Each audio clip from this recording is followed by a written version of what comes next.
मदद कयो, अचो मदद कयो, उठो मदद कयो। दल साहब केर आई है न असांखे लटूं पियो हणूं, अखियूं पई ॾेखारे एॾियूं एॾियूं। चओ आहे चार्ज लाइ चए थी राशन तव्हांखे ॾियूं। अॼु पंहिंजे वतन मथां इम्तिहान सख़्त आ।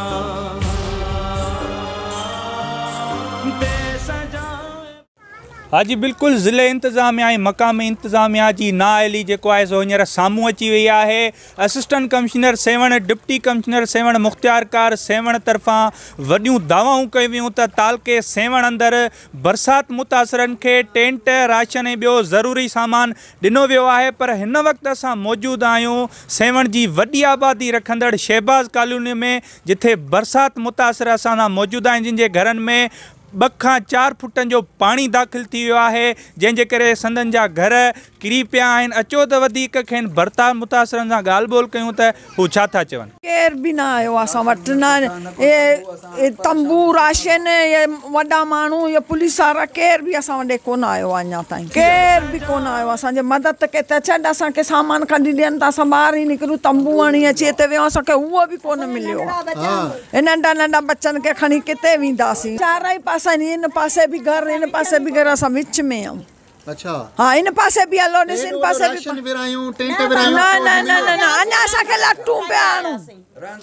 ये जेको दल साहब केर आई है न असांखे लटूं पियो हणूं, अखियूं पई ॾेखारे एॾियूं एॾियूं। चओ आहे चार्ज लाइ चए थी राशन तव्हांखे ॾियूं।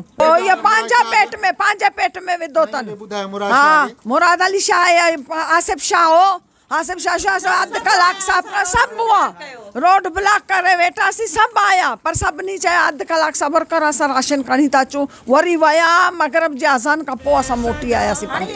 असांखे ड्रेनेज गटर स्कीम तां कालू साहब कट ॾिनी वई आहे, जेको नालनि जो पाणी उथले थो असांजे पासे अचे थो। को बि गटर ते ढकणो न आहे रखल। धमाल चौंक खां तव्हां जहाज चौंक ताणी ॾिसो, गटर स्कीम ताणी ॾिसो, को बि ढक न आहे ॾिनल वियो। असां सुता पियासीं, रात में एतिरो पानी थी वियो आहे। इंतज़ामिया जी टीम ॾे असां भॻा डुकिया खोड़ आहियूं। साईं आसिफ शाह ॾे असां फ़ोन कराई आहे, तुंहिंजे हिन SDM ॾे फ़ोन कराई वई आहे। कालू सां था मिलूं, कालू चए थो त पीरल साहब सां मिलो, पीरल साहब चए थो कालू सां मिलो। ॿिन्हिनि जी मिली भगत आहे त हींअर जेको बरसातियूं पवनि पियूं इन्हनि जो माल कहिड़े नमूने सां असां खाई सघूं था।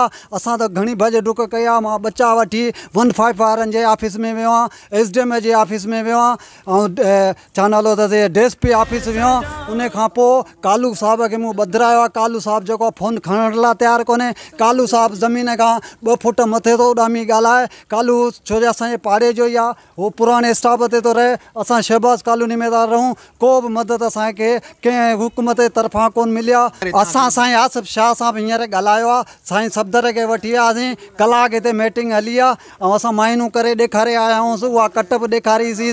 महिरबानी करे इहा जेको गटर स्कीम तां कट तां बंदि कयो वञो। हींअर कॉलोनी थी असांजी ॿुधे। असांजे घर में पाणी बीठो आहे, केर आयो कोन्हे, को पूरो पाणी कढाए ॾियो। इलाही बीठो आहे मींहुं पाणी भरे इहो मिट्टी आरे आरे सफ़ा थकिजी पिया आहियूं। इन पासे इहे सभई वोट वठण लाइ होशियार आहिनि, बाक़ी पाणी कढण लाइ केर ई नथो अचे।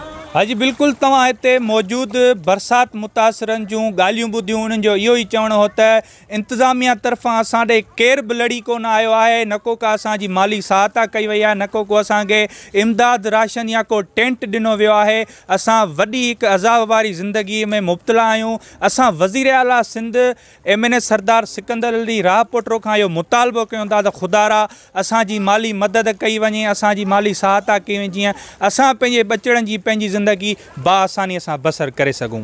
कैमरामैन टीम सां गॾु अली खान लाखो, सोच TV, सेवण शरीफ़।